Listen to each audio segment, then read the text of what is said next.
O Livro da Intenção, Raimundo Lúlio, parte 7. Filho, a luxúria é um pecado concebido na vontade, onde a injúria se esforça para destruir a intenção pela qual a castidade existe. E a luxúria é a ocasião para a castidade ser exaltada através da fortaleza da vontade, odiando a luxúria, onde a vontade é tentada contra a prudência, a caridade e a virgindade. Filho, se tu estás tentado pela luxúria, tenhas a castidade na primeira intenção e a tentação na segunda, pois, através da tentação, podes ter fortaleza, justiça, caridade e prudência, amando a castidade.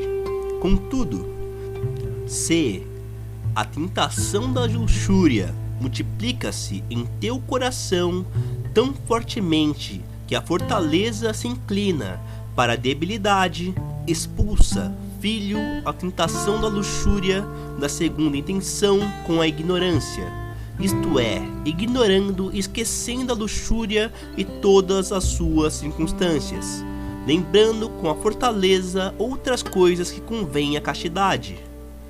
Amável filho, gula, orgulho, inveja e injúria concordam com a luxúria.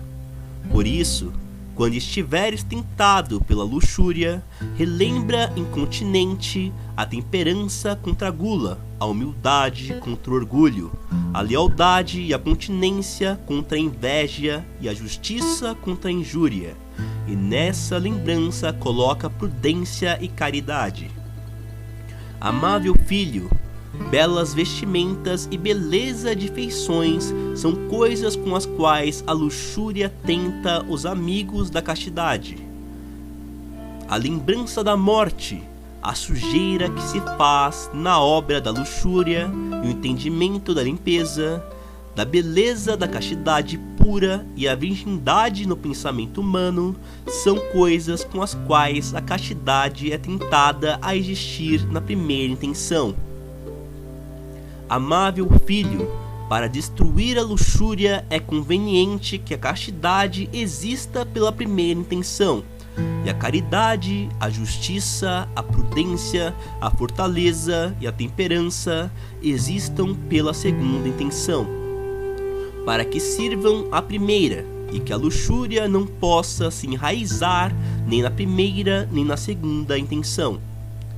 Filho, saibas que a segunda intenção às vezes é dupla, isto é, aquela liberdade que tens para ter luxúria é amável pela segunda intenção, porque melhor podes amar a outra que existe na segunda, isto é, aquela onde a caridade, a justiça, a prudência e a fortaleza servem à castidade quando existe na primeira intenção. Assim, por amor a isso, te aconselho, filho, que tem em tua alma multipliques mais fortemente a segunda intenção que tens a castidade, que a segunda intenção que tens a luxúria, e conforme a esta multiplicação ocorra, a modo de comparação, que a segunda intenção, que estás abaixo da primeira, se converta na primeira, onde está a castidade. Amável filho, com oração, contrição, aflição e com a fuga da oportunidade da fornicação, podes destruir a luxúria em teu coração quando tens tentação. E se todas essas coisas ditas acima não te forem o suficiente, multiplica a tua quantidade em caridade, fortaleza, justiça e prudência na liberdade que nasce em tua vontade e possibilidade. Filho, contra a tentação da luxúria, convém que faças diversas comparações, isto é, que ames a prudência ao comparar qual coisa o homem deve eleger e amar, vícios ou virtudes, a presença ou a ausência de Deus, a sanidade ou a maldade, e assim das outras coisas semelhantes a essas, e que a caridade, a justiça e a fortaleza concordem com a prudência que existe pela intenção de que as coisas boas existam na caridade e as más existam em seu contrário. Da avareza. Filho, a avareza é a intenção contrária à intenção da largueza, porque a largueza concorda com a esperança, a caridade, a justiça e a fortaleza. Contra a avareza, a soberba, a assídia, a inveja e a ira.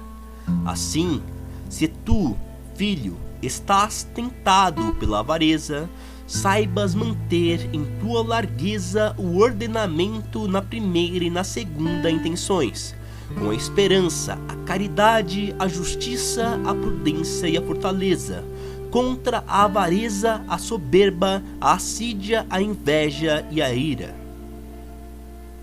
Amável filho, o homem avaro simplesmente é mais avaro que outro homem, porque ama a riqueza pela primeira intenção e ama pela segunda as coisas com as quais junta a riqueza e com as quais a conserva. Assim, tal homem avaro é tentado e vencido na inversão das duas intenções, pois a riqueza deve ser amada pela segunda intenção, e os motivos pelos quais a riqueza é amável são os bens que a justiça deseja multiplicar através da largueza, da caridade e da esperança. Filho, alguns homens são avaros pela intenção da gula, pois amam comer muito. Alguns são avaros pela fama, pois desejam ser louvados pelas gentes em nome da riqueza. Outros são avaros para enriquecer seus infantes, e o mesmo das outras coisas semelhantes a essas.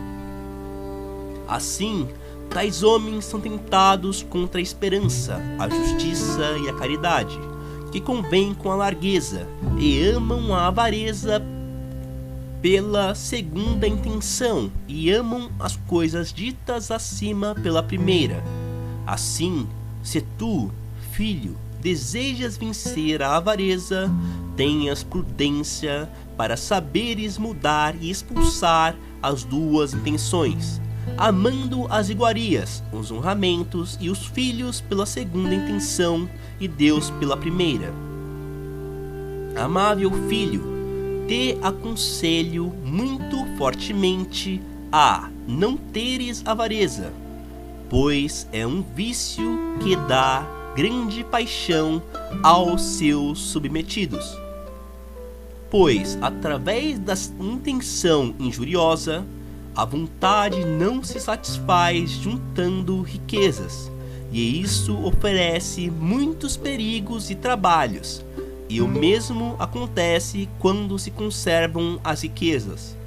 Por isso, todos os dias o homem avaro está suspeitoso e temeroso contra a lealdade e a esperança, e a assídia lhe faz desejar mal, a inveja o atormenta com a ira, com aquilo que sua vontade não pode cumprir ganhando ou perdendo, e a avareza não dá remédio nem solução à consciência para nenhuma falta ou coisa torta.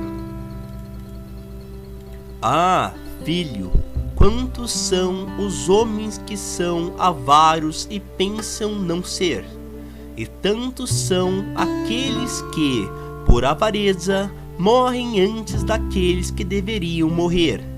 Filho, sabes por que o homem avaro não conhece a avareza em si?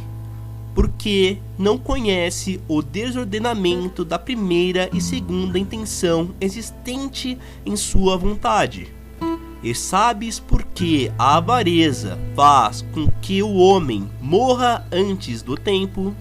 Porque Deus deseja que aqueles bens que o homem avaro embarga dos pobres sirvam a eles e sejam úteis para os outros homens. pois Deus não fez os bens temporais para ficarem ociosos sob a posse dos homens avários que embargam sua utilidade. Da soberba. Filho, a soberba é uma obra possível da vontade contra a humildade. E, como a humildade existe pela intenção que o homem tenha conhecimento que no ato da criação foi concebido do nada, e que, por isso, se humilha a Deus, que é eterno, infinito e completo de todos os bens, por isso, filho, a soberba acontece no homem acidentalmente para contrastar com a humildade. E o homem deve, com a caridade, a justiça, a prudência e a fortaleza, lutar para fortificar a humildade contra a soberba, de tal maneira que tenha conhecimento que veio do nada e que é obrigado a amar e conhecer o soberano bem. Se tu, filho, estás tentado pela soberba da riqueza, de amigos, da força, da beleza, da ciência, da coragem ou alguma outra coisa semelhante a essas, recorre sempre à prudência e à fortaleza para que te conduzam à justiça, a qual ordena em ti as duas intenções, dando a segunda intenção às riquezas, os honramentos, os amigos, a força, a beleza, a ciência e a coragem, e dando a primeira intenção a Deus, que te criou do nada e por ti morreu, se humilhando e se unindo à natureza humana. Amável filho, o homem soberbo é tentado pela humildade no menosprezo que tem das gentes. Pois, se o homem tem orgulho, não convém que tenha honramento. E como ele deseja estar honrado acima de todos os homens, e no entanto está desonrado por todos, pois cada um o menospreza no seu coração, a desonra deveria humilhá-lo pela justiça, e tal humilhação seria uma honra se ele fosse julgado a ser menosprezado pelas gentes, existindo a segunda intenção para o menosprezo e a primeira para a humildade. Filho, convém necessariamente que, se a humildade existe pela primeira intenção e o honramento pela segunda, o homem orgulhoso tem orgulho na segunda intenção e o honramento na primeira. Logo, ambas as intenções do homem humilde são contrárias às duas intenções do homem orgulhoso. E sabes por quê? Porque as duas intenções fazem isso no homem humilde, já que existem na caridade, na justiça, na prudência e na fortaleza. Por isso, o humilde tem tudo isso como honramento, e as duas intenções do homem orgulhoso o desonram, porque com a injúria e com o contrário da caridade, da prudência e da fortaleza, convém a desonra.